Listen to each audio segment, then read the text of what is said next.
Welcome back to Good Morning Colorado. You're taking a live look now at Ordway. Time 6:41. Beautiful sunrise. Camera shaking a little bit. Marty, those winds are expected to stick around this week.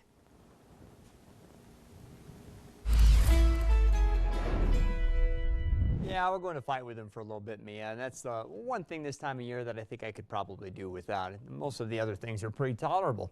Right now, as seen from the Greater Woodland Park Chamber of Commerce and Visitor Center, we have some clouds around. A few of those are kind of floating over the top of Pikes Peak. There's not a ton of wind at this location at the moment, and I think that in general the wind might be stronger over the plains and over the mountains, but we're all going to get some of it today.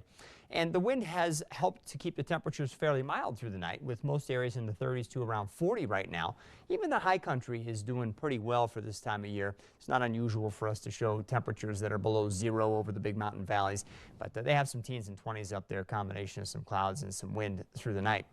FUTURECAST is showing this little pocket of precipitation that's been just to the north of Colorado Springs this morning, lifting off to the north and east pretty quickly. Again, we get maybe a few flakes around the Pikes Peak region this morning. They shouldn't amount to anything if they show up at all.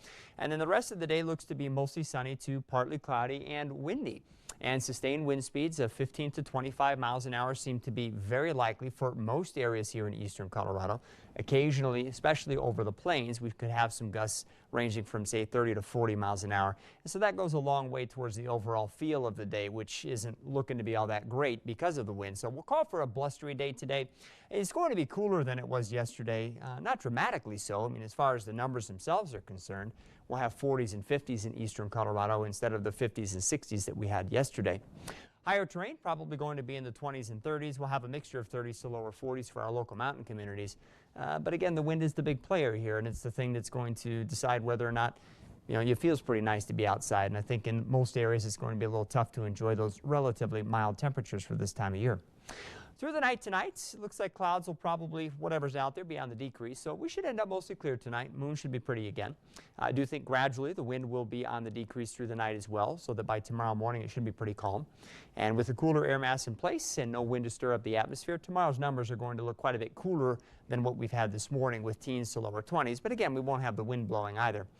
As the atmosphere settles up across the high country and the big mountain valleys, there we go, back down below zero again, which is not unusual for us, obviously. Speaking of pretty colors out there, how about this shot from our WireNet camera right now? Just a splash of color in the clouds out there on the eastern horizon. The city lights still illuminating things in the foreground as it's still fairly dark out there right now. But pretty quiet look, at least so far this morning. We'll track less wind as we head into early next week, warm things up a little bit, and then late in the week, things get a little bit more dicey, and we'll talk more about that coming up in our extended forecast soon. Mia, back to you.